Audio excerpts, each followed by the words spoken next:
Real Animals Fishing Show is presented by Mosaic, helping the world grow the food it needs. And by Yellowfin Yachts. Hey gang, today I'm in beautiful Titusville, Florida. My good friend Captain Jim Ross has taken me fishing. The bite's been crazy. Whatever you do, don't touch that dial. It's going to be off the hook.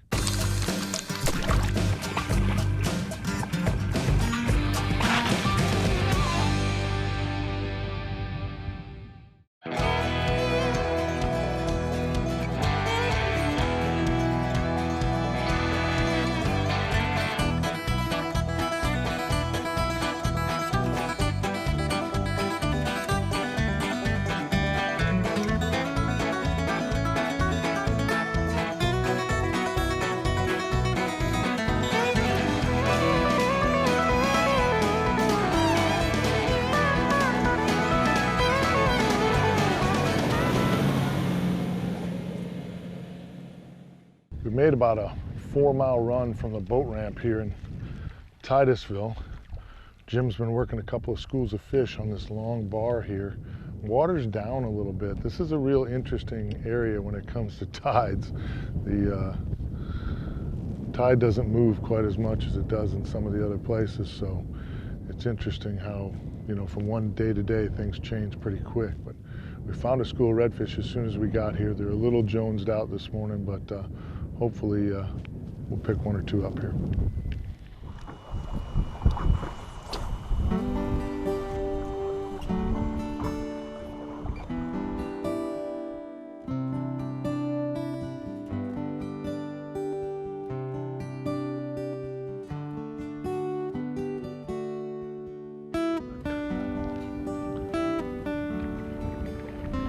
That's incredible.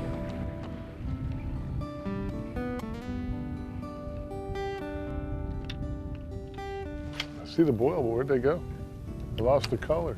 They're right behind the boat. Oh, there they are. Well, they made a fracas right there, didn't they? This school of fish that we're trying to fish right now, we're trying to sneak up on, they were 1.5 miles from here Monday, you know, last Monday.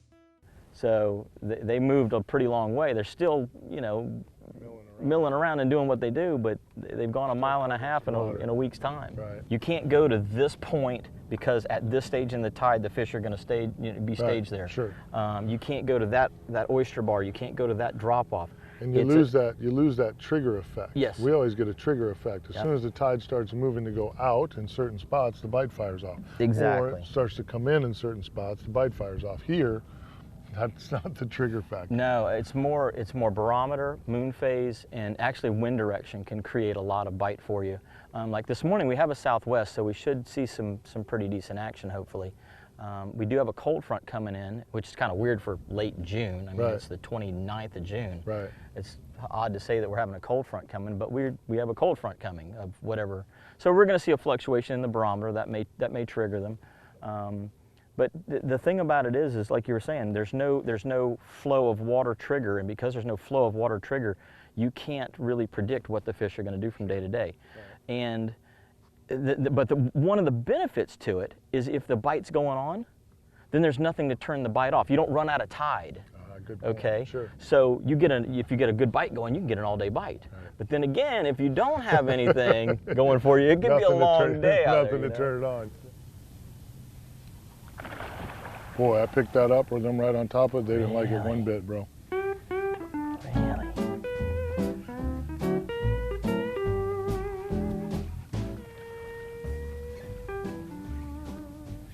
They didn't like that one iota, kid. I don't think I did it wrong. No? I was way out in front of them. Yeah. They didn't like that at all. The bigger fish are smart. I mean, the fish we're targeting right now at, let's just say, an average of 40 inches, 38 to 40 inches, are 20-year-old fish. Right. They've seen every lure. They're smart, yeah. They know every knot. Right. You know, they know that these are quantum smoke reels that we have in our hand.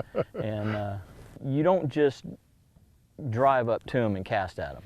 That doesn't happen. Right. We're trying to be as stealthy as possible, utilize the wind, utilize the sun, right, and make as little noise as possible. Let the boat just drift down into the strike area where you can get a good cast off at them.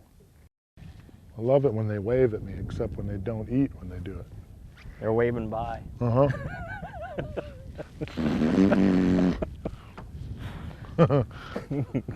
Nice try, chump. Yeah.